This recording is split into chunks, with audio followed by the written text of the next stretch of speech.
New tonight, fallout tied to allegations of mismanagement at what amounts to the juvenile jail in Knox County. And 10 News has learned the mistakes could cost taxpayers hundreds of thousands of dollars. The timeline of the claims center on the longtime manager, Richard Bean, who stepped down under pressure from the mayor after 5 decades.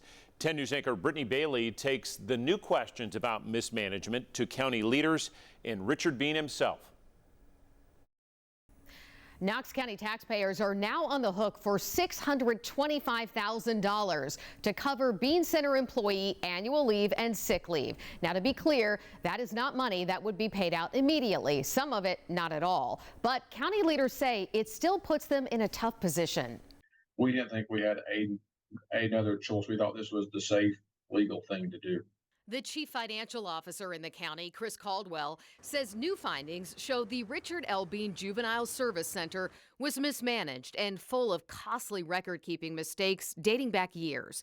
Finance records from Knox County show documentation of employee sick leave and annual leave was bereft of details. It meant county leaders had to err on the side of caution in favor of employees when it came to calculating how much time they had accrued.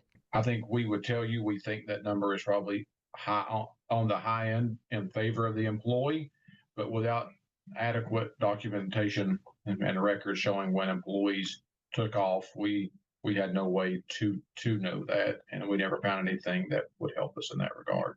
These records were accurate as of June 30th, the end of the fiscal year, and they showed the 57 employees listed had accrued $365,000 worth of annual leave and $260,000 worth of sick leave. But the county is not paying out that money right now. That would only happen if every employee suddenly quit, which is not likely to happen. And it is worth noting that sick leave is only paid out at retirement using specific calculations. And both figures would drop as employees use their leave. But county leaders say the numbers should both shock and upset taxpayers. It is a big amount. It is a big number. But from an HR and legal standpoint, it was the right thing to do. And we get it right now. And so going forward, it won't be a problem. I did talk with both former Superintendent Richard Bean and the former Assistant Superintendent Kay McLean. McLean said she had detailed paper records going back years and would have been happy to go through them with the new administration. Bean said he also stands by the record keeping and would stake his life on their accuracy.